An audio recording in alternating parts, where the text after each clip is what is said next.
regresó relativamente hace poco y está trabajando de la mano con la doctora Alarcón y la doctora Kate Vega en el servicio de oncología de Imbanaco. La doctora Velasco nos va a acompañar hoy con un tema muy interesante que es ¿qué hay de nuevo en melanoma? Anita, buenos días. Hola, doctor, buenos días. Muchas gracias por la Señora, presentación. mucho gusto. Gracias a ustedes. El auditorio es tuyo. Muchas gracias. ¿Pueden ver mi presentación? Sí, señora, se ve bien. Bueno, entonces, muy buenos días para todos. Quiero comenzar dándole las gracias a la doctora Pilar Echeverry y al doctor Hugo Campo por esta invitación. Realmente a mí me complace mucho estar de nuevo aquí con todos ustedes y nuevamente hacer parte de los viernes académicos de la gran sesión. Como lo mencionó el doctor Ocampo, yo soy la doctora Ana María Velasco, yo soy oftalmóloga oncóloga. Actualmente soy miembro del Servicio de Oncología Ocular de la Clínica Imbanaco de la ciudad de Cali y el día de hoy voy a hablarles sobre lo nuevo que hay en melanoma de coroides. No tengo ningún conflicto de interés, pero sí quisiera dar las gracias a la doctora Shields y a su equipo, además a la doctora Alarcón, por algunas de las imágenes y fotografías que ustedes verán a continuación en mi presentación. En los siguientes 30 minutos aproximadamente, los temas que voy a tratar son acerca de cómo identificar un melanoma, los nuevos tratamientos que existen, los estudios genéticos, el pronóstico y su asociación con una enfermedad autoinmune en particular. En algunas oportunidades, el diagnóstico del melanoma puede ser un poco más sencillo, principalmente en aquellas lesiones que son muy extensas, sobrelevadas, con configuración en domo, que tienen más de 3 milímetros de espesor, adicionalmente acompañados de líquido subretinal y presencia de pigmento naranja. Sin embargo, su diagnóstico no siempre es sencillo, pues existen múltiples lesiones que se pueden enmascarar o confundir con un melanoma y son los que comúnmente conocemos como los pseudomelanomas. Un ejemplo de estos es esta imagen de fotografía a color de fondo de ojo, donde vemos una lesión hiperpigmentada en la periferia retinal sugestiva de melanoma de coroides. Sin embargo, cuando la evaluamos clínicamente, vemos que hay presencia de múltiples drusen en la superficie de la lesión y los estudios apoyaron el diagnóstico de un nevus coroideo. Esta paciente fue remitida también bajo la sospecha de un melanoma coroideo. Sin embargo, los hallazgos clínicos demostraron desprendimiento del epitelio pigmentario de la retina con una hemorragia subretinal en un paciente con una degeneración macular relacionada con la edad correspondiente a una corioretinopatía exudativa periférica de la retina, cuyo tratamiento fue con anti-VEGF, diferente al tratamiento que se establece para un paciente con melanoma. O este paciente que también fue remitido con sospecha de un melanoma en la periferia, con lesión que clínicamente se veía sobrelevada. Sin embargo, al tomar estudios complementarios como la autofluorescencia, vemos que esta lesión es completamente hipofluorescente, hallazgo que es compatible con una hiperplasia congénita del epitelio pigmentario de la retina. En la mayoría de los casos, su manejo es observación. También es difícil predecir o identificar un melanoma cuando es de pequeño tamaño e incluso también es difícil predecir cuándo un nevus se va a transformar en un melanoma. Por esta razón, en el 2019, los doctores Shields publican en Retina un estudio con más de 3.000 casos en donde ellos evaluaron e identificaron factores de riesgo de transformación. Y ellos identificaron 6 factores de riesgo que están asociados. El primero de ellos es un espesor mayor a 2 milímetros, la presencia de líquido subretinal, síntomas dados por agudeza visual menor de 20/50, presencia de pigmento naranja, presencia de sombra acústica y un diámetro basal de la lesión mayor a 5 milímetros. Esto lo podemos recordar fácilmente por las letras T, F, S, O, M, DIN, que corresponden a la mnemotecnia en inglés, to find small ocular melanoma doing imaging. Las imágenes que utilizamos para evaluar estos factores de riesgo son la ecografía para evaluar el espesor mayor de 2 milímetros, el OCT para evaluar la presencia de líquido subretinal, la cartilla de Snellen para evaluar la agudeza visual, la autofluorescencia para evaluar la presencia de pigmento naranja, nuevamente el ultrasonido para evaluar la presencia de la sombra acústica y la fotografía a color para evaluar el diámetro basal. Los 3 factores más importantes de estos 6 son el espesor mayor de 2 milímetros, la presencia de líquido subretinal y la presencia de pigmento naranja, siendo el espesor el más importante de ellos con un hazard ratio de 3.8. ¿Y eso qué significa? Que un paciente que tenga una lesión mayor de 2 milímetros va a tener 3.8 veces más de riesgo en presentar transformación versus un paciente que tiene una lesión menor de 2 milímetros. Adicionalmente, si vemos en la tabla número 2, vemos que ellos identificaron que estos factores a su vez se asocian con el riesgo de transformación en 5 años. Si el paciente presenta un solo de estos factores, el riesgo de transformación en 5 años es del 11%, pero vemos que si el paciente presenta 4 o más de estos factores, el riesgo de transformación es por encima del 50%.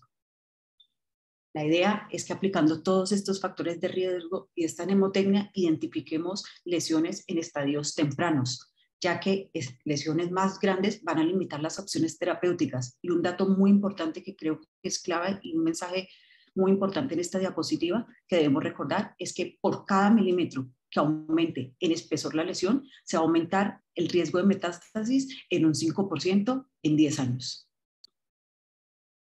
¿Cómo poner en práctica entonces lo anteriormente mencionado?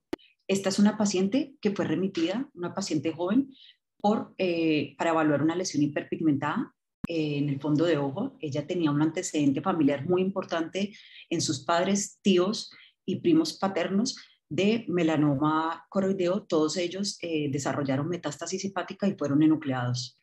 Al fondo de ojo se encontró una lesión hiperpigmentada en la periferia con un diámetro basal de 2 milímetros con un espesor de 1 milímetro. Los ayudas diagnósticas complementarias mostraron una autofluorescencia sin presencia de pigmento naranja. OCT, no había presencia de líquido subretinal. Y en la ultrasonografía no había presencia de sombra acústica. Entonces, si evaluamos los 6 factores de riesgo, en esta paciente no tendríamos ninguno de ellos. El score final fue de 0/6. Es decir, que su diagnóstico fue el de un nevus coroideo y a la paciente se le recomendó venir en 6 meses con oncología ocular. Sin embargo, la paciente falla al seguimiento y regresa 4 años después, donde es clínicamente evidente que la lesión ha aumentado de tamaño, ya con un diámetro basal de 9 milímetros, pasamos de un espesor de 1 milímetro a 2.5 milímetros. Ayudas diagnósticas como la autofluorescencia, ya con presencia de pigmento naranja. No había presencia de líquido subretinal y había presencia de sombra acústica en la ultrasonografía. Nuevamente, evaluando los 6 factores de riesgo, ya en esta oportunidad había presencia de 5 de 6 factores de riesgo. Ya el diagnóstico era de un nevus con transformación a melanoma y esta paciente recibió tratamiento con placa de radioterapia. Ya moviéndonos entonces a hablar acerca del tratamiento. El espectro del tratamiento en el melanoma de coroides abarca muchas opciones que van desde la nucleación, las placas de radioterapia, la radioterapia con gamma o CyberKnife, la resección local, la termoterapia transpupilar y lo más novedoso que hay en la actualidad, que es la terapia con nanopartículas, el estudio Aura 011. En esta presentación voy a hacer alusión al manejo con la placa de radioterapia, a la radioterapia con gamma knife y a la nueva terapia con nanopartículas. La radioterapia actualmente es el gold estándar en el manejo para el melanoma de coroides. En manos expertas se ha demostrado una curación local de hasta el 98%. Básicamente tenemos 2 alternativas para radioterapia, la braquiterapia y la radiocirugía. La braquiterapia, todo lo relacionado con las placas de yodo, rutenio, cobalto, esta última cada vez más en desuso. Y la radiocirugía, lo relacionado con gamma y CyberKnife. Sin embargo, estos 2 tipos de tratamiento pueden presentar efectos adversos, entre los que principalmente se encuentra retinopatía, maculopatía o papilopatía postradiación. Los pacientes, aproximadamente el 50%, han demostrado pérdida de la agudeza visual en al menos 3 líneas. Estos pacientes también presentan progresivamente procesos vasculoclusivos. En adición, otros efectos secundarios como lo son el glaucoma, la catarata y la necrosis escleral cuando se colocan placas de radioterapia. Pero entonces, ¿cómo prevenir todos o contrarrestar todos esos efectos adversos secundarios a la radiación? Este artículo publicado por la doctora Shields en JAMA en el 2020, ellos básicamente lo que hicieron es un estudio de casos y controles para pacientes que fueron diagnosticados con melanoma y tratados con placa de radioterapia. Al grupo de casos le administraron Avastin cada 4 meses por 10 años y lo compararon con el grupo control. ¿Y qué mostró esto? Este estudio mostró diferencias significativamente estadísticas en cuanto a la agudeza visual. Al año no hubo una diferencia muy significativa, como ustedes los pueden ver en la tabla de la mano derecha. Sin embargo, a los 2 años, esta sí fue estadísticamente significativa, siendo en el grupo de los que recibieron el antiangiogénico 2050 comparado con 20-100 del grupo control. A los 3 años post-tratamiento, es decir, 1 año después de haber terminado la profilaxis, la agudeza visual continuó siendo mejor en el grupo que recibió la profilaxis. E incluso 4 años después de recibir el tratamiento, vemos como la agudeza visual es notoriamente distinta el grupo control cuentadedos versus un 2070 del grupo que recibió Avastin, profiláctico cada 4 meses por 2 años. Pasando entonces ahorita a la parte de la radioterapia con Gamma Knife, es una alternativa terapéutica pues en el melanoma, idealmente de mediano tamaño, espesores que van alrededor entre 6 y 8 milímetros con un diámetro de 10 milímetros. Las ventajas es que es un procedimiento que es mínimamente invasivo, no requiere una cirugía mayor y es un procedimiento único. Dentro de las desventajas tenemos su disponibilidad y su alto costo. Básicamente esto es lo que se realiza en el procedimiento. El paciente se ha dado y se hace un bloqueo perivulvar. Esto es para después la colocación del marco metálico, el cual se adhiere al cuero cabelludo y a la parte pues del cráneo, y esto es con el fin de evitar que el paciente pues se mueva dentro del que se esté realizando el tratamiento. Después de esto se realiza una resonancia nuclear magnética de órbitas o una tomografía, y esto es con el fin de localizar y determinar la extensión de la lesión. Además, después se planea con el grupo de radiooncología y con los físicos también para preservar las estructuras que no queremos perjudicar con la radiación, como lo son el ojo contralateral, el nervio óptico y la córnea ipsilateral. Después de la planeación, ya el paciente pues recibe el tratamiento en una dosis única y este tratamiento ha demostrado un muy buen control tumoral local. Pasando entonces ahorita a las nuevas terapias, está la terapia con nanopartículas. Esta fue aprobada por la FDA en marzo del 2017. Actualmente está siendo muy utilizada en distintos países, como en Estados Unidos y en Europa. La indicación básicamente es para melanomas de pequeño y mediano tamaño, es decir, aquellos que estén entre un espesor entre 2 y 3.4 con una base, es decir, un diámetro menor de 16 milímetros. Este consiste prácticamente en la inyección de un agente vírico y se administra también una sustancia fotosensible.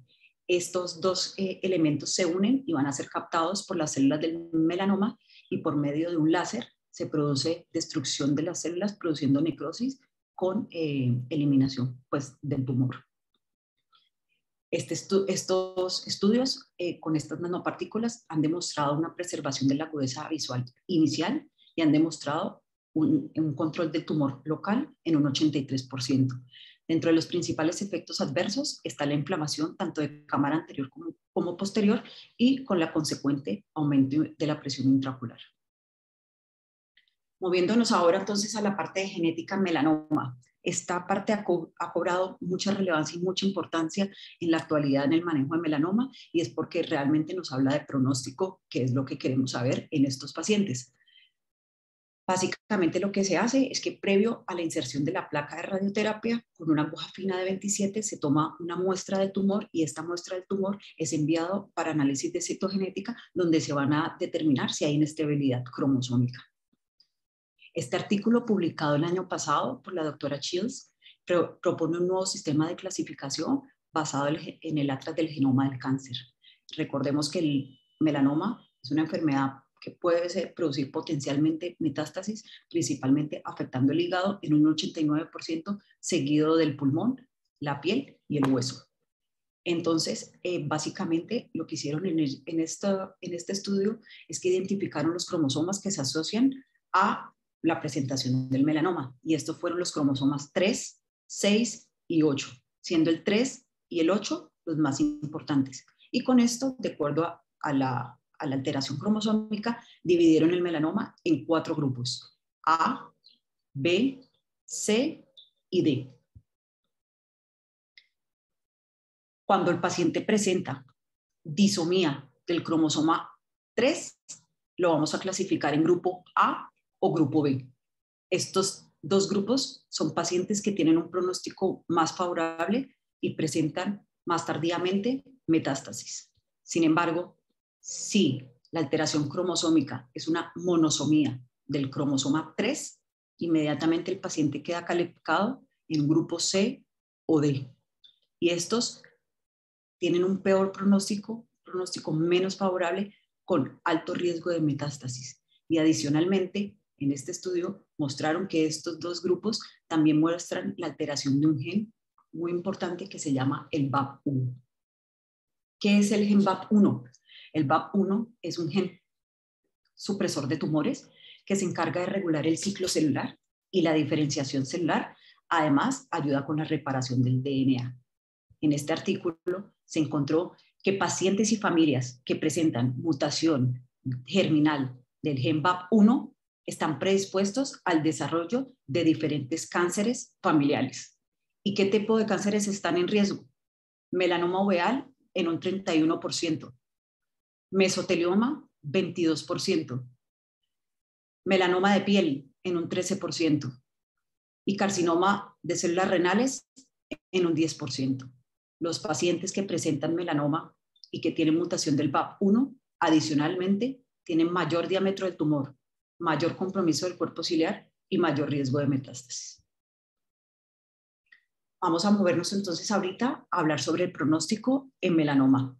Anteriormente, digamos, lo más importante era la clínica, que era el espesor del tumor y su localización. Sin embargo, como lo mencioné anteriormente, los estudios genéticos son los que están mandando la parada en cuanto al pronóstico en estos pacientes. Pacientes del grupo C y D, alto riesgo de metástasis. Se dice que el 50% de los pacientes del grupo C y más del 60% de los pacientes del grupo D presentan metástasis a los 10 años. Es por esta razón que estos dos grupos de pacientes deben ser ingresados en ensayos clínicos para recibir medicamentos adyuvantes. Los más conocidos son el sunitinib, que se administra combinado con ácido valproico, y el medicamento más recientemente descubierto son los medicamentos IMTAC, en el cual su representante con su nombre genérico es el tebentafusp. Por su nombre un poco difícil de mencionar, comúnmente es conocido como TEBE. Este artículo, publicado en el 2021 en el New England Journal, es un artículo donde básicamente nos van a comparar el TEBE versus las otras alternativas de medicamentos que se encontraban hasta el momento. ¿Y qué se encontró? Se encontró que los pacientes que recibieron TEBE al año tuvieron una sobrevida del 70% versus 59% de los pacientes que recibieron tratamiento con otros medicamentos. Sin embargo, ¿cuáles son las desventajas hasta el momento? Produce una dermatitis porque produce inflamación de todos los melanocitos del cuerpo, pero digamos que se puede contrarrestar con medicamentos orales. Dentro de las desventajas más importantes es que se requiere de una inyección semanal y que el grupo de oncología clínica hasta el momento no se sabe hasta cuándo se debe finalizar el tratamiento. Ya entonces, para finalizar, quiero cerrar pues mi presentación con un caso muy interesante que vimos en la consulta pues con la doctora Carolina Alarcón. Es la asociación de melanoma de coroides a una enfermedad autoinmune. Este es el caso de un paciente de 62 años, quien consulta por disminución de la agudeza visual en su ojo derecho. Tenía antecedentes de una trombosis venosa de la rama macular inferior que había sido documentada por angiografía. Como antecedentes de importancia, el paciente era hipertenso, además de tener vitiligo. Sin embargo, no refería a ningún antecedente de cáncer. La agudeza visual en su ojo derecho fue de cuentadedos. El paciente se le solicitan estudios, una ecografía inicial que reporta un desprendimiento de retina seroso con un engrosamiento coroideo de 1.1 milímetros. La angiografía fluoresceínica, la fotografía a color en el centro, muestra una lesión hiperpigmentada subretinal en la arcada temporal superior que afecta a la mácula. Se encuentra a 0 milímetros del disco a 0 milímetros de la mácula. En el tránsito angiográfico vemos cómo hay cambios difusos del EPR en toda la arcada superior temporal. Adicionalmente, hay áreas de fluorescencia intralesionales sin presencia de doble circulación. El paciente es seguido ecográficamente durante un año 2016 al año 2017, pero el paciente era procedente de una ciudad lejana, por lo cual, como no se encontró ningún cambio significativo durante este seguimiento, continuó sus seguimientos por retina en su ciudad de origen. 4 años más tarde, en el 2017 al 2021, el paciente nuevamente es referido por crecimiento de una lesión que medía aproximadamente 6 milímetros de base por 14 milímetros de espesor. Se les hicieron todos los estudios complementarios, OCT, angiografía, todos muy sugestivos de melanoma de coroides, resonancia nuclear magnética de órbitas, cortes de 1.5, supresión grasa, mostró la presencia de una lesión originaria pues, en el polo posterior que estaba comprometiendo, afectando el nervio óptico y protruía hacia la cavidad vítrea. En estos 3 cortes contrastados podemos ver el corte axial, coronal y sagital por las líneas amarillas, como delimitamos la lesión. El paciente entonces fue llevado para enucleación. El análisis de patología mostró múltiples células mitóticas con remanentes de células tumorales y con pigmento melánico positivo. Las tinciones de inmunohistoquímica para melanoma fueron positivas. Melana A positivo y HMB45 positivo para un diagnóstico final de un melanoma epiteloide de coroides. Este es nuestro paciente posterior a su enucleación, ya con su prótesis, con una apariencia cosmética muy apropiada. Bueno, para finalizar y concluir, entonces, ¿cuáles son los mensajes que quiero que llevemos para la casa en cuanto a lo nuevo del melanoma de coroides? Primero, ¿cómo identificar un melanoma? No podemos olvidar la mnemotecnia to find small ocular melanoma doing imaging. Tratamientos actuales, el más utilizado, la radioterapia, las placas de yodo son las más utilizadas en Estados Unidos. Gamma Knife, una alternativa de tratamiento. Novedoso, las nanopartículas víricas con el láser para producir necrosis y erradicación local del tumor. 3. En cuanto a genética, no olvidemos la clasificación TCGA de acuerdo a la inestabilidad de los cromosomas 3, 6 y 8 que nos clasifican a los pacientes en los grupos A y B, menor riesgo para metástasis, CD, alto riesgo para metástasis, por lo cual deben ingresar estos pacientes en ensayos clínicos para evitar la diseminación. Y no olvidemos la mutación del gen BAP1, principalmente solicitarlo en aquellos pacientes jóvenes con melanoma o en pacientes que tienen historia familiar muy alta, muy importante, de historia de melanoma coroideo. En cuanto al pronóstico, recordemos este medicamento que está mandando la parada ahorita en la investigación, Tebentafusp, TB. Los estudios solamente han demostrado hasta el momento que se han realizado en pacientes que ya presentan metástasis hepática y ha mostrado muy buenos efectos.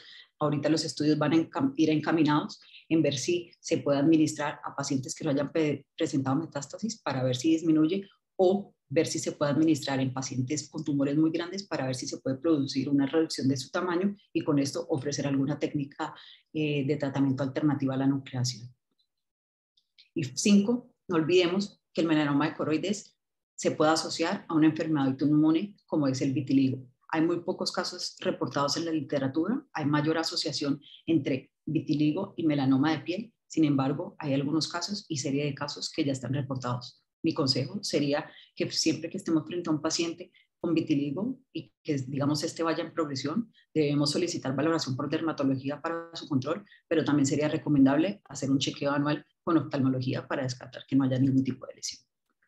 Muchísimas gracias a todos por su atención. Anita, muchísimas gracias por la presentación. Pues tema muy interesante. Efectivamente hay muchas cosas nuevas para los que no estamos empapados en el día a día de oncología ocular. Quisiera saber si hay alguien del auditorio que quiera hacer preguntas, un comentario para Ana. Sí. Hola Anita, muchas gracias. Hola, doctor. Muy completa, sucinta y clara la presentación, ciertamente mucho más clara que las que hace Carol Shields. Lo deja uno muy bien informado. Quería preguntarte qué de todo esto que has mencionado, estamos haciendo aquí? O sea, ¿con qué agilidad, rapidez o se hacen, por ejemplo, las pruebas genéticas para el pronóstico? ¿En qué estado está el Gamma Knife, que entiendo que salió de circulación y durante un buen tiempo se hizo aquí, porque placas de radioterapia entiendo que no se hacen? ¿Qué pasa con las nanopartículas, el TB o los demás recursos? Realmente que nos contaras, más allá de este viaje por todo lo que está ocurriendo, aquí te llega un paciente con melanoma. ¿Cómo cómo es la realidad del enfoque y de lo que están haciendo? Bueno, realmente yo lo que he percibido es que desafortunadamente en nuestro medio los pacientes no llegan con melanomas de pequeño tamaño, sino que son pacientes que llegan con melanomas de muy grande tamaño, donde digamos que la única alternativa que tenemos, pensando primero siempre en la vida del paciente, es la nucleación. Sería ideal, bueno, digamos, poder tener otras alternativas de tratamiento o oportunidad de manejar algunos pacientes con melanoma de pequeño y mediano tamaño con Gamma Knife. Sin embargo, pues ya no está disponible este recurso en nuestra institución. Realmente son tratamientos que son muy costosos y pues si bien el melanoma de coroides, digamos, es el tumor intraocular más común en los adultos, de todas maneras, pues su prevalencia es muy baja. Entonces, digamos que la parte costo efectiva para una institución, pues digamos que en ese sentido, pues hay que digamos, poner en una balanza. En Estados Unidos, básicamente sí, el paciente es tratado con placas de radioterapia. A la mayoría se les ofrecen las pruebas genéticas y las mutaciones del PAP1, en lo que yo dije, sobre todo a pacientes jóvenes con antecedentes familiares. Sin embargo, también hay que reconocer que esto lo debe cubrir el paciente y son pruebas que son muy costosas.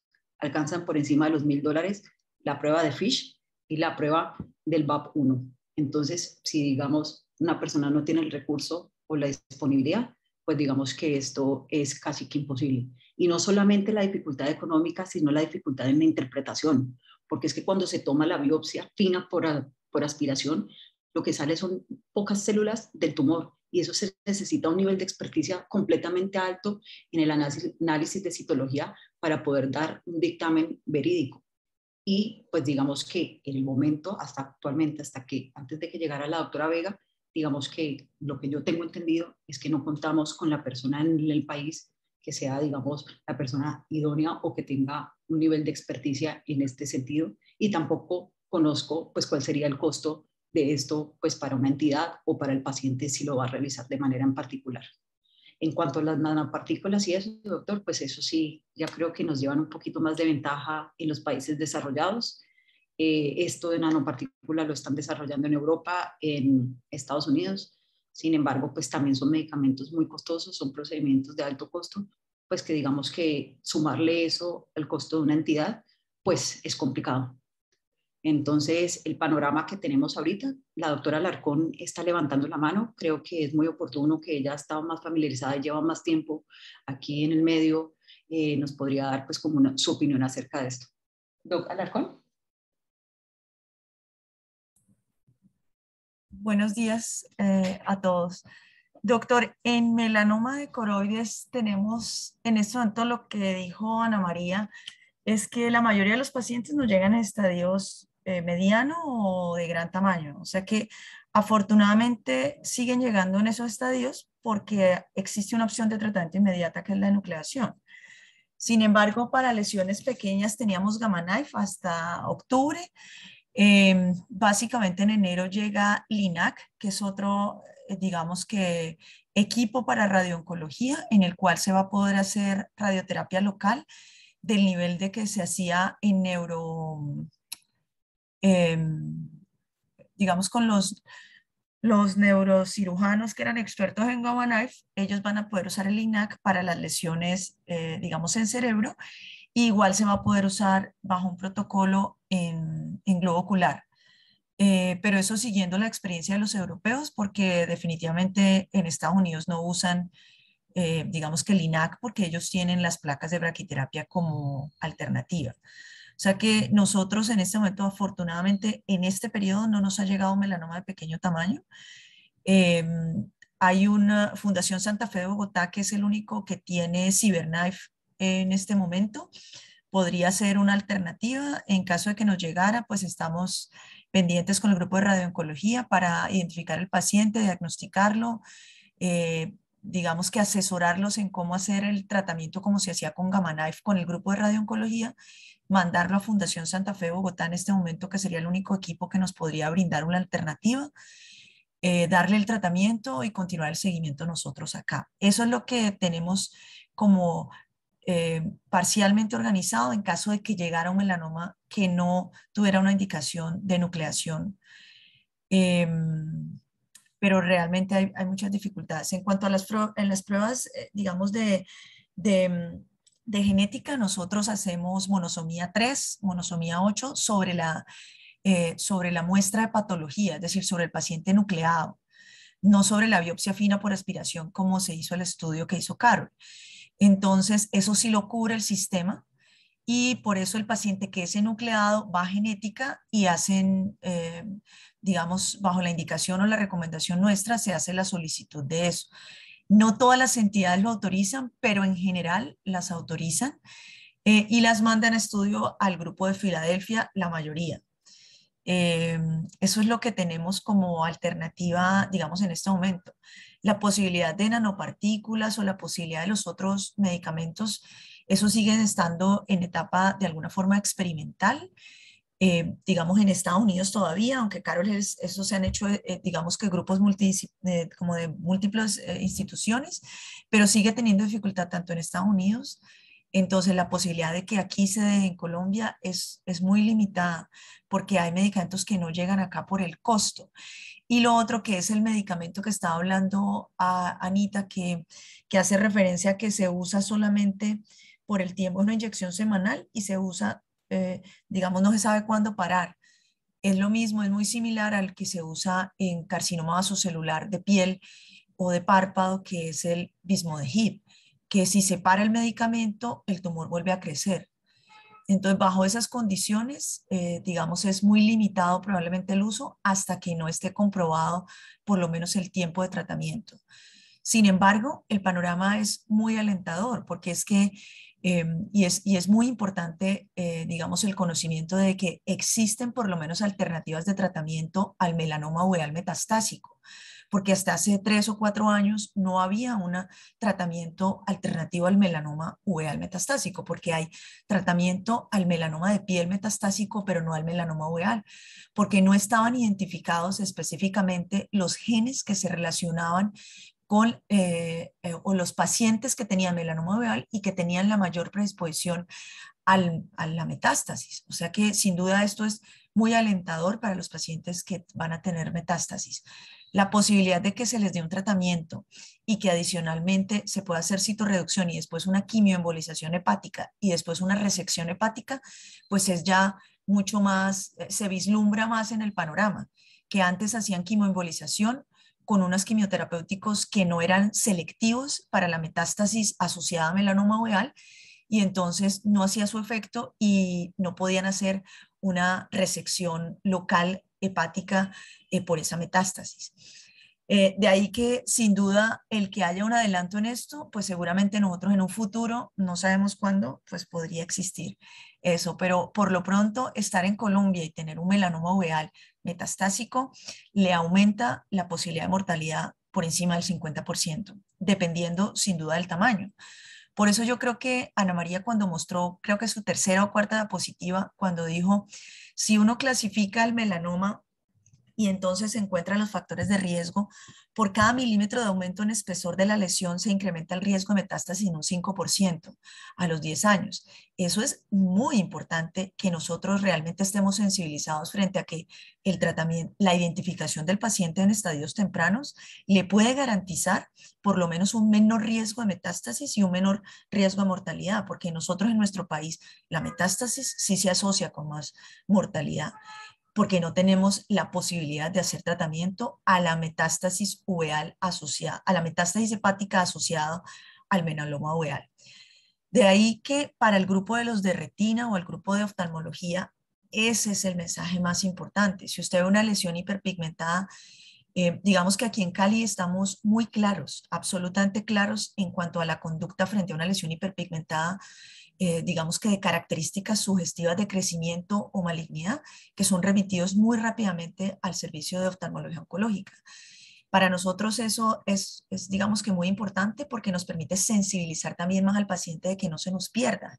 Porque cuando uno está en una consulta normal donde no le enfatiza al paciente la importancia de realmente en el seguimiento, entonces puede pasar lo que nos pasó con el paciente del vitiligo, por ejemplo, que uno en el primer año nota cambios, pero en el segundo año uno ya encuentra los cambios que le sugieren malignidad y que para ese momento se hubiese podido dar un tratamiento.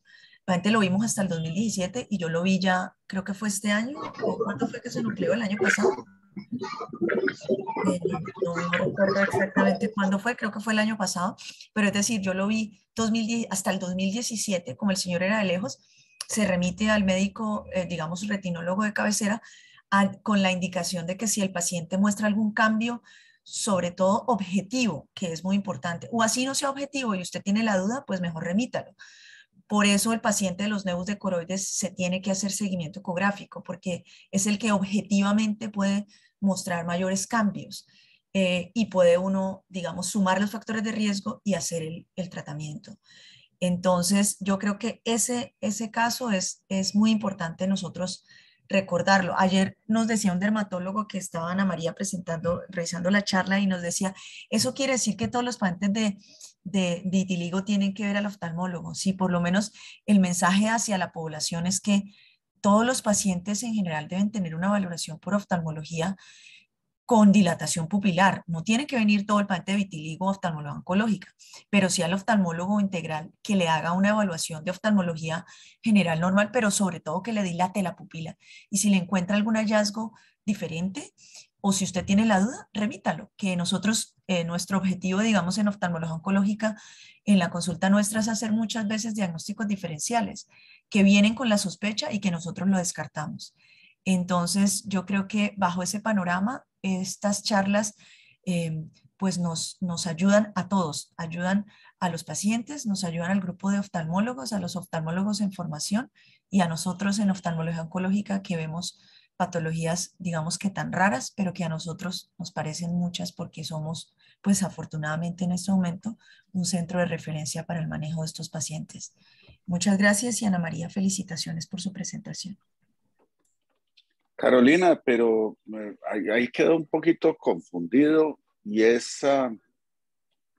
suponete que yo veo una lesión que sospecho melanoma, le hago la ecografía, sí, es pequeña y la remito, pero entonces, ¿qué se puede hacer aquí en Colombia si no hay placas, si no hay...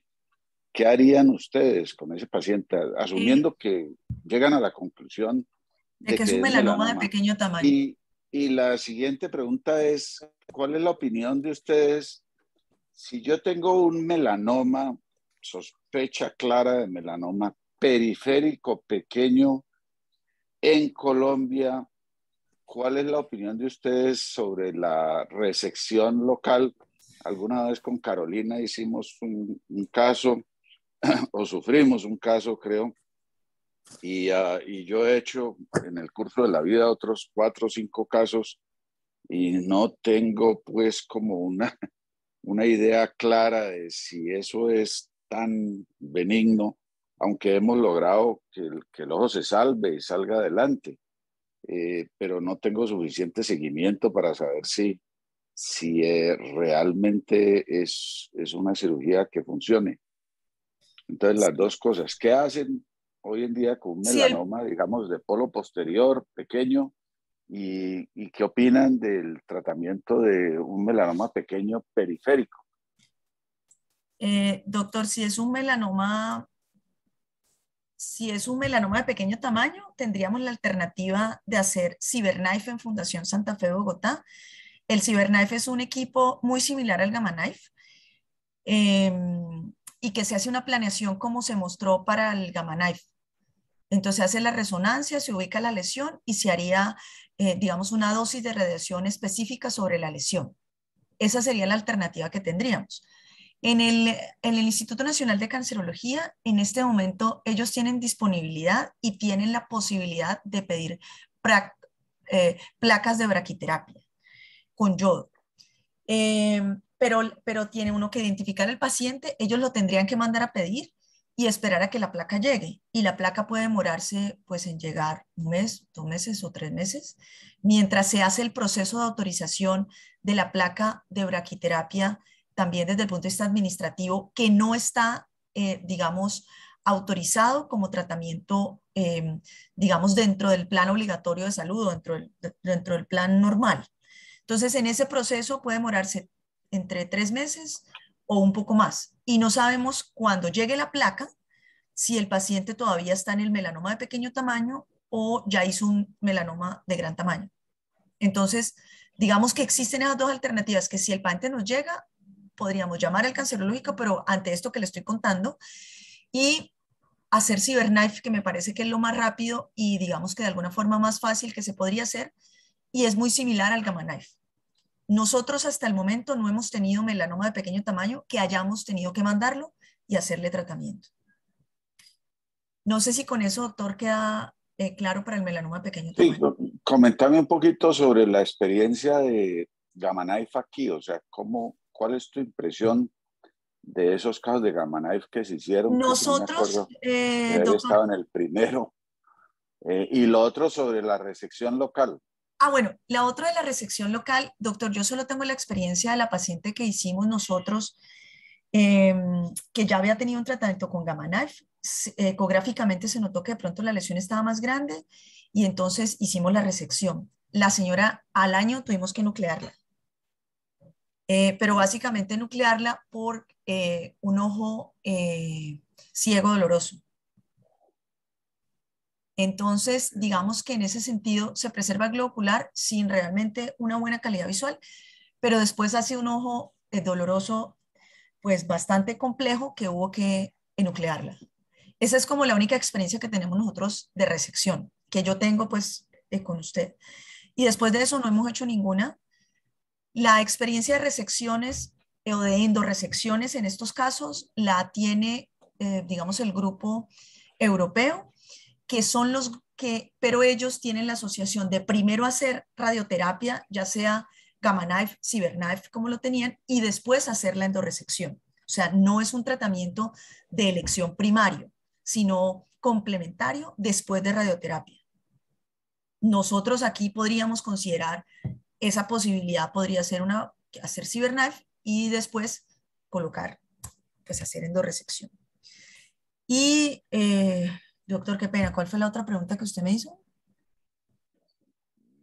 No, resección. Resección y bueno, y eso en melanoma. Si hay una situación difícil en cuanto al hecho de que nos llegue un melanoma de pequeño tamaño, pero pues tenemos esa opción. ¿Cómo nos había ido a nosotros con Gamma Knife aquí en Colombia? En los 10 años, porque Gamma Knife se paró en octubre, se hicieron alrededor de 45 pacientes, que no sé cómo entrarme aquí para, no sé si me dejaban compartir pantalla. Pero bueno, yo hice en el Panamericano de Cancún hace 3 años, presenté las estadísticas de lo que habíamos hecho nosotros en Gamma Knife, porque realmente en Latinoamérica fuimos los que más hicimos Gamma Knife para melanoma de coroides. Y se hicieron alrededor de unos 45 pacientes con Gamma Knife, de los cuales de esos 45 tuvimos que enuclear alrededor del 30% de los pacientes, básicamente porque el paciente hizo más bien sangrado y no porque hubo una claridad objetiva de que realmente la lesión estaba creciendo, sino porque el sangrado no permitía hacer una evaluación del paciente dentro de los controles que se tienen que hacer dentro de los 2 primeros años. Y eso es una, digamos, indicación de nucleación cuando uno no puede controlar la lesión y no sabe si la lesión está creciendo o no. Probablemente hay una de las, digamos que ya uno revisando los datos de forma más detallada, una de las cosas es que, como lo mostró Ana María, para las placas de braquiterapia estaba establecido el uso cada 4 meses de los antiangiogénicos. Nosotros aquí como protocolo, como en ese momento digamos que el antiangiogénico era no pos y que solo había limitación para colocarlo pues para prevenir la retinopatía postradiación, entonces puede ser que realmente el sangrado haya sido por una retinopatía postradiación que haya generado la hemorragia vítrea y que como no nos podía generar el control, pues tuvimos que nuclear a algunos pacientes. Solamente tuvimos un paciente que cuando se hizo la enucleación se encontró que había actividad tumoral, pero los otros pacientes, es decir, el restante del 30% de los pacientes que se nuclearon y se hizo el análisis de patología, tenía el melanoma, pero no había evidencia de incremento mitótico que expresara pues actividad tumoral. Entonces, digamos que en cuanto al control local, era una muy buena alternativa de tratamiento, sobre todo porque se le pudo hacer a todos esos pacientes un buen seguimiento, que eso es lo que realmente le garantiza a uno eso, la interpretación de que si realmente hay, es bueno pues el tratamiento o no. Entonces, en general ha sido la respuesta muy buena. Nosotros, y ahorita que vino Ana María, hemos tratado de buscar la posibilidad de tener las placas de braquiterapia, pero realmente nosotros nos hemos reunido con radiooncología y el costo de las semillas es muy alto. Y si uno no tiene un volumen de pacientes realmente, por lo menos al mes, que uno diga, voy a tener 2 casos de melanoma al mes y voy a garantizar el uso de las semillas, entonces no es viable ni costo efectivo para una institución respaldar un proceso como esos. Porque si yo traigo la semilla, invierto el valor en la semilla, si yo no tengo un caso en 1 o 2 meses, como a veces nos pasa, entonces la semilla se pierde y eso es alrededor, no sé si Ana María recuerda el valor que nos dijo Sí, la radiooncóloga nos mencionaba que además como es material radioactivo, las semillas no se pueden desechar en cualquier sitio, sino que tienen unos cementerios y los cementerios están localizados en Canadá y hay otro en Sudamérica y nada más el entierro de las semillas vale $1.000.000. Exacto, eso fue lo que nos dijo el valor. Entonces, uno tendría que tener como Carol, que ella pues coloca 20 placas al mes, pero tiene pues ese volumen de pacientes de melanoma. Nosotros realmente, melanomas de pequeño y mediano tamaño, es probablemente el 10% de los pacientes que nosotros vemos.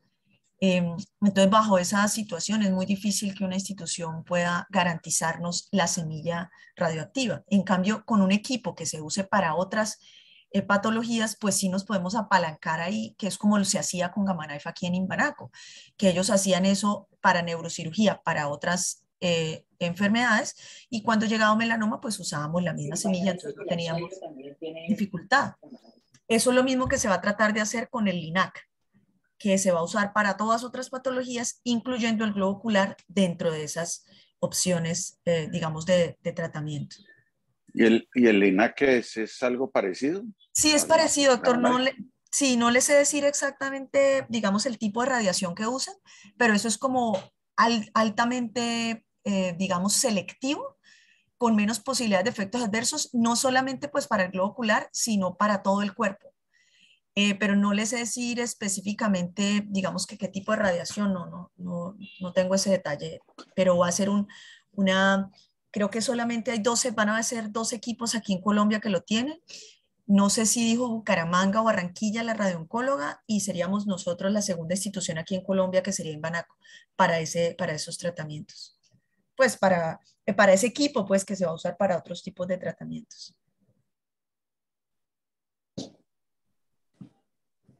Carito, hay tres participaciones en el chat.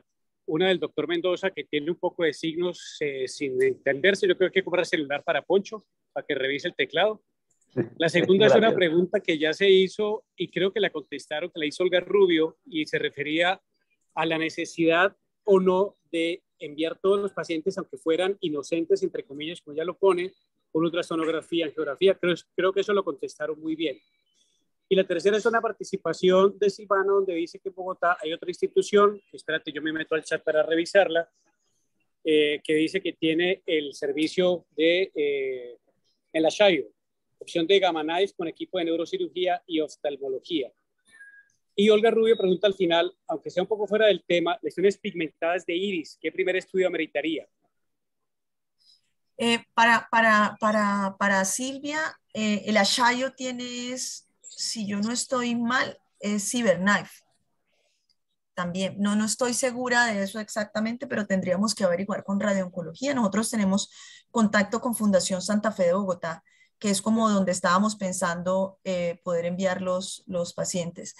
La verdad es que el manejo yo no sé cómo sonaría esto. Y creo que el doctor Castro o el doctor Ocampo me podrían decir cuál es la forma más adecuada, pero realmente es que melanoma de coroides no es una patología sencilla de manejar y necesitas de mucha exposición a melanoma de coroides. Realmente en Colombia nosotros somos el grupo que más melanoma de coroides ha hecho, porque nosotros tenemos 45 gamma knife, pero no 45 melanomas de coroides. Tenemos alrededor de 150 melanomas de coroides. Es decir, no es muy fácil identificarlo, y en cuanto al concepto claro de que usted tiene un melanoma de coroides y que el objetivo es garantizarle el seguimiento, eso no ha sido tan fácil digamos, en las otras instituciones, porque no es un oftalmólogo normal el que ve un melanoma de coroides, sino tienes que tener un nivel de experiencia y sobre todo una sensibilización frente a que no es una patología, a pesar de que el gamma knife es un tratamiento único porque solamente se hace una vez, no es único frente al seguimiento, frente al paciente, porque tienes que garantizarle los 2 años de seguimiento cada 3 o 4 meses con la ecografía y con esto. Realmente yo en los congresos lo he visto, y no hay nadie en Colombia que le haya hecho el seguimiento de esa forma a los pacientes, de cada 3 o 4 meses hacer el seguimiento estricto del paciente que ha sido sometido al tratamiento. Entonces, sin duda que probablemente se van a ir conformando mucho más equipos en Colombia, pero sí es muy difícil. Por eso nosotros, una cosa es que se haga la comunicación con la institución en Bogotá, se le hace el tratamiento, pero para nosotros, desde el punto de vista de oftalmología oncológica, es muy importante el seguimiento. Eso es para mí lo más importante, no solamente en melanoma de coroides, sino en todas las patologías tumorales que involucren el globo ocular, porque es que usted no encuentra las complicaciones, ni las metástasis, ni las recurrencias en un año. Usted lo encuentra igual que como los tumores del resto del cuerpo, 5, 10 y 15 años.